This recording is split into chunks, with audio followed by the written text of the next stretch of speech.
What if I told you that you can export a CapCut video that uses Pro features without buying CapCut Pro? Now before we start, this video is made purely for educational purposes. I'm simply showing how CapCut processes project files and cache data.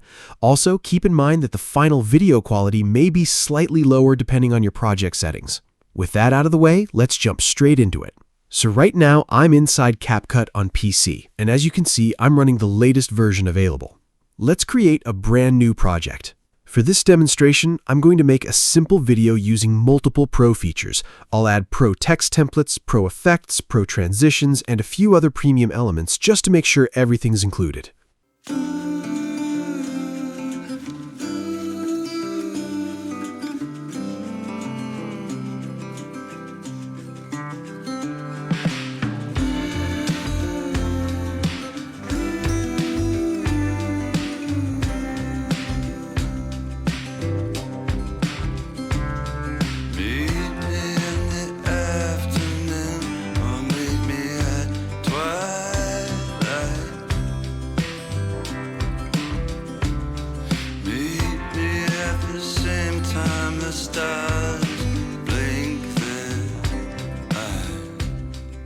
Alright, the project is ready. Now here's the problem. If I try to export this video normally, CapCut immediately shows the Pro subscription prompt and asks me to upgrade before exporting. And that's exactly where most people get stuck. But here's the trick. Instead of exporting the project directly, select every clip in your timeline. Once everything is selected, right-click anywhere on the timeline and choose Create Compound Clip. Click it. CapCut will now combine everything into a single compound clip.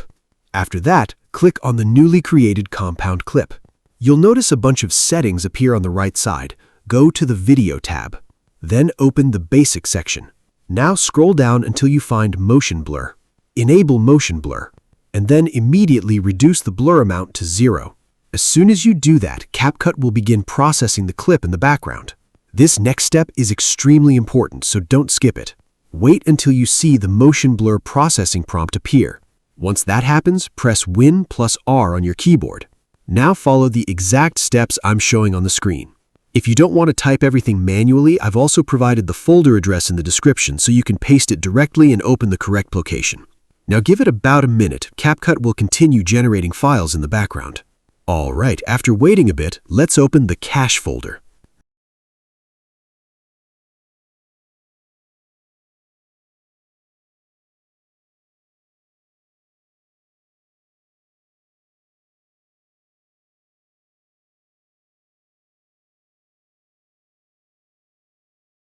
Make sure you're looking inside Today's Date folder. And there it is. You'll usually notice two video files. One is smaller in size, while the other one is slightly larger. The larger file is the one we're looking for. That's the processed video containing all the effects, transitions, text animations, and everything else that CapCut already rendered. Let me show you. I'm simply going to drag this video back into CapCut. Now I'll remove the original compound clip from the timeline and replace it with the newly generated video from the cache folder. Done. Now watch this. If I click Export, CapCut no longer asks me to purchase Pro. The video exports normally. And that's it. A surprisingly simple trick that can save a lot of time if you're stuck at the Pro export screen. What's even more interesting is that you don't necessarily have to export it again. Since the processed video already exists, you can use that video file directly for your projects if you want. Just remember that because this method relies on a cached rendered file, the quality might not always be exactly the same as a normal export, especially on larger projects. Still, for quick edits and simple projects, it can be incredibly useful. If this video helped you out, make sure to leave a like, subscribe to Techmorphic, and turn on notifications so you don't miss future tech tips, tricks, and tutorials. Thanks for watching, and I'll see you in the next one.